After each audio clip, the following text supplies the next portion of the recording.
सिद्धि की शादी के बाद वो ससुराल चली जाती है। पीछे रह जाती है भाभी रानी। सिद्धि के ससुराल जाते ही भाभी कहती है, अरे वाह जी वाह, सारे कपड़े मेरे।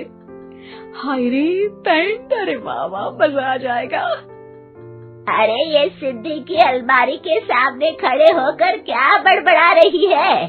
जा जाकर देख मेहमानों को विदाई की मिठाई मिली कि नहीं। अब हाँ माँ जी, क्यों नहीं, लेकिन पहले कपड़े तो बदल लूं। अब रानी आ जाती है सिद्धि के उन कपड़ों में जो वो ससुराल जाने से पहले घर छोड़ जाती है। अरे रानी, कुछ दिन रुक जाती। अरे ये तो सिद्धि बिटिया को मैंने ही दिया था, बड़ा ही फबता था उस पर, तुझ पर तो कुछ खास नहीं लग रहा। अब वो ना मेरे सारे कपड़े गीले थे तो सोचा पहन लूं। वैसे भी सिद्धि को कौन सा भी पुराने आउटडेटेड कपड़ों को पहनना है। वैसे भी ये सूट तो मैंने तभी पहना था, वैसे खास है भी नहीं ये। हाँ ठीक है, लेकिन ना मेरी सिद्धि पर तो जमता था। सारे मेहमान चले जाते हैं और सिद्धि ससुराल से मायके पहली बार आती है। अपना घर, अपना कमरा, अपनी अलमारी। ये बोलकर जैसे ही सिद्धि अलमारी खोलती है तो सामने उसके कपड़ों की जगह कुछ और ही रखा होता है। माँ, ओ माँ, जरा कमरे में तो आना।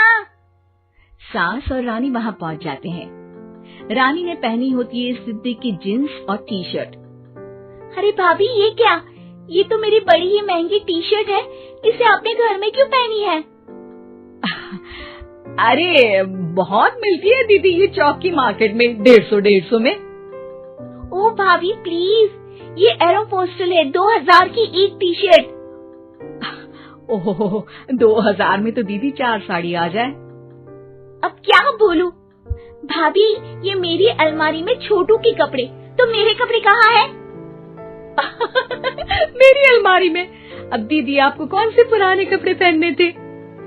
माना भाभी, लेकिन मैं जब घर आती तो यही सब पहनती ना। अरे तुम तो बड़ी कंजूस हो दीदी। खैर, वक्त आता है जब सिद्धि ससुराल के लिए रवाना हो रही होती है। अरे रानी, अंदर से सिद्धि का गिफ्ट ले आ, लड़की पहली बार ससुराल से मायके आई है। रानी अंदर जाती है और एक सिंपल सी साड़ी लेकर बाहर आ जाती है। ये लीजिए माँ जी। सास बेटी को गिफ्ट देकर ससुराल भेजती है। अगले दिन रानी एक सुंदर सी साड़ी पहनकर सामने आती है। अरे रानी, ये तो वो साड़ी है जो मैंने सिद्धि को देने के लिए दी थी जब वो ससुराल ले जाती, लेकिन ये तूने कैसे पहन ली? अरे माँ जी, ये साड़ी तो मुझे बहुत पहले से ही पसंद थी, लेकिन चिंता ना करिए, मैंने सिद्धि के लिए भी अच्छी सी साड़ी दी है। हाँ। तभी सिद्धि का फोन आता है। क्या माँ, कुछ अच्छा तो दिया होता ससुराल ले जाने के लिए। अरे पहले दिखा दिया होता। ये चमकते हुए पैकेट में नौकरानी वाली साड़ी मत दिया करो माँ। अरे बेटे, वो तेरी भाभी ने ना गलती से उससे पैकेट बदल गया। हाँ, मैं कल ही तेरे भाई के हाथ से तेरा वाला पैकेट भेज दूंगी। अरे रहने दो माँ, आई एम श्योर भाभी ने अभी वही साड़ी पहनी होगी जो तुमने मेरे लिए रखी थी। तुम तो समझ नहीं पाई उनको। खैर छोड़ो, मैं ज्यादा बोलती अच्छी नहीं लगती, रहने दो, आपको उन्हीं के साथ रहना है, फिर बात करेंगे।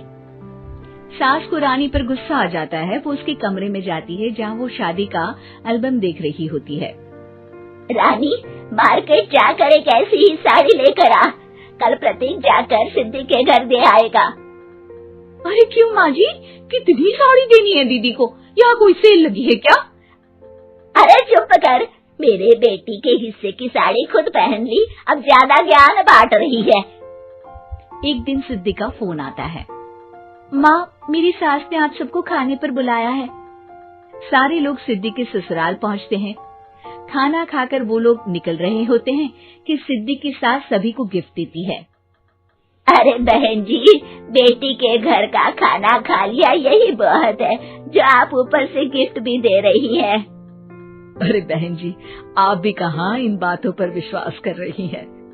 सास सभी को गिफ्ट देती है, लेकिन रानी को जो साड़ी देती है वो अजीब सी हरे रंग की लाल रंग के बड़ी छाप वाली होती है। अरे छी, ये कौन पहनेगा? सासू माँ को तो जरी वाली इतनी सुंदर, और मेरे लिए ये नौकरानी वाली।